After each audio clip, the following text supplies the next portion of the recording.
सूत जी, आप चारों वेदों को जानने वाले हैं, 18 पुराणों के ज्ञाता है, आप एकादशी हमें सुनाओ, क्योंकि बिगर एकादशी के व्रत के महात्म्य के, एकादशी के व्रत के बिना मुक्ति होती ही नहीं है किसी भी जीव की। इसलिए अभी संसार सागर से मुक्त होना चाहते हैं तो आप हमें एकादशी की कथा सुनाइए। सूत जी कह लगे कि हे ऋषि मुनियों, तुमने संसार की भलाई के लिए बहुत अच्छा प्रश्न किया है, ध्यान देकर सुनो। सतयुग में एक महाभयंकर मूर नाम का राक्षस हो गया जी, और उस राक्षस ने इतना अत्याचार किया कि देवताओं को भी स्वर्ग छोड़ करके भागना पड़ा।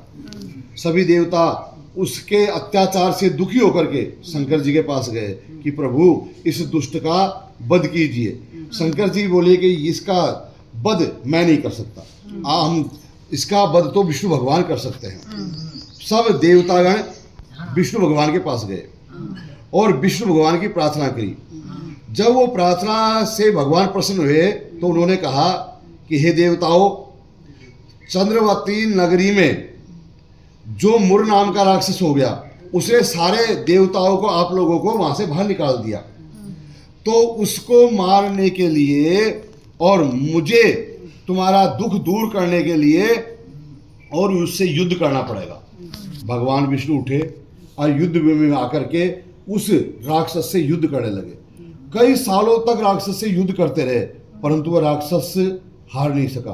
अंत में भगवान उससे कुश्ती करने लगे, परंतु फिर भी वह भगवान से नहीं हारा, क्योंकि उस राक्षस ने भगवान की भक्ति करके और अनेक प्रकार के वरदान पा रखे थे।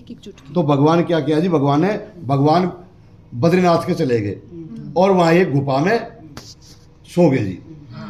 जैसे पीछे पीछे वो राक्षस भी चला गया, तो सोते हुए भगवान को मारने के लिए तैयार हुआ, तो भगवान के शरीर से एक सुंदर कन्या का जन्म हुआ और उस कन्या ने उस राक्षस को मार दिया। भगवान की आंख खुली तो भगवान ने कहा कि हे कन्या, आप कौन हो? मेरे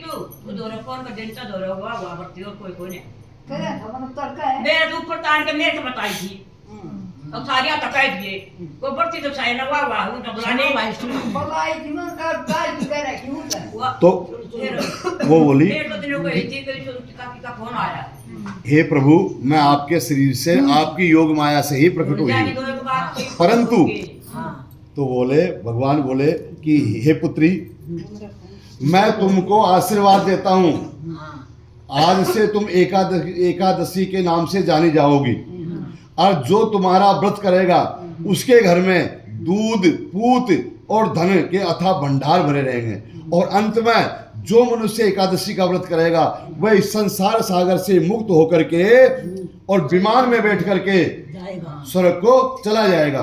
बोलो एकादशी माता की जय।